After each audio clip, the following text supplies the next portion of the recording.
देखिए, देश में जब भी कोई चुनाव होता है तो सभी पार्टियां और उनके समर्थक अपनी अपनी जीत का दावा करते हैं।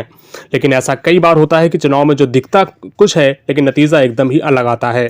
और इस अनुमान और पूर्वानुमान के खेल में मीडिया का सबसे बड़ा रोल है। तो चलिए आज इसी विषय पर चर्चा करेंगे और आपको विस्तृत जानकारी देंगे, जिससे पता चल सके आखिर चुनावी प्रक्रिया का परिणाम मीडिया में दिखाई गई खबरों से इतना अलग क्यों आ जाता है। तो अभी के चुनाव की बात करें तो चुनावों का माहौल हमेशा से ही उत्साह और उम्मीद से भरा रहता है।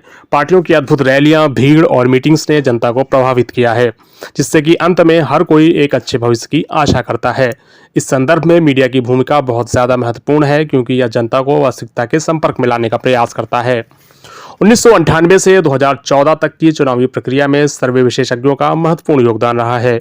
वे जनता के मूड और रुझानों का विश्लेषण करके चुनावी परिणामों की भविष्यवाणी करने का प्रयास करते रहे हैं। लेकिन इस प्रक्रिया में कई बार गलतियों का सामना भी करना पड़ा है। इसके पीछे कई कारण हैं, जिनमें सबसे महत्वपूर्ण है संख्यात्मक त्रुटियों की उपस्थिति। या त्रुटियां विभिन्न कारकों के समूह के अभ्यास और धारणाओं को समाप्त कर सकती है। 2024 के चुनाव से पहले हुए विधानसभा चुनावों में स्थानीय स्तर पर काम करने वाले पत्रकारों ने अपने नेटवर्क के माध्यम से चुनावी परिणाम का अनुमान लगाया था।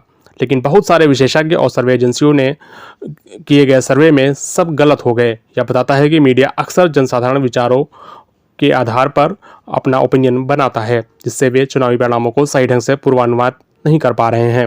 मतदाताओं की राय को जानने के लिए मीडिया के पास पुराने और साबित हुए टूल हैं, जिनमें विविधता की कमी पाई जाती है। इस प्रक्रिया में मीडिया कर्मियों का कोई खास प्रशिक्षण भी नहीं होता, जिसके कारण वे मतदाताओं के विचारों को सही ढंग से समझने में असमर्थ रहते हैं। इसके अलावा रैंडम सैंपलिंग की कमी भी होती है, जिससे मीडिया कर्मी कभी कभी गलत नतीजों पर पहुंच जाते हैं। चुनावी रैलियों की भीड़ और मीडिया में आ रहे वॉक्स पीओपी कई बार एक मिथक को बढ़ावा देते हैं। एक निश्चित पार्टी शानदार प्रदर्शन कर रही है, यहाँ पर यह बात बताने के लिए महत्वपूर्ण कि रैली और वॉक्स पीओपी में दर्शाए गए विचार बस एक संकेत मात्र हैं और उनका वास्तविकता से लेना देना कोई ज़रूरी नहीं होता। अत्याधुनिक टेक्नोलॉजी के उपयोग से भी मीडिया को चुनावी भविष्यवाणियों में कई बार त्रुटियों का सामना करना पड़ जा रहा है। अनुसंधान और विश्लेषण के लिए उपयोग किए जाने वाले एल्गोरिथम और डेटा का निर्धारित रूप से उपयोग किया जाना चाहिए, लेकिन कई बार इसमें भी त्रुटियां हो जा रही हैं।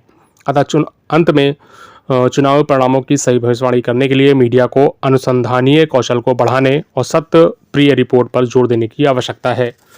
मीडिया को सावधानी और निष्ठा के साथ काम करना चाहिए, ताकि वह जनता को सटीक और विश्वसनीय जानकारी प्रदान कर सके, जिससे लोग अच्छी तरह से सूचित और जागरूक होकर सही निर्णय ले सकें। Bureau report, धरासाक्षी।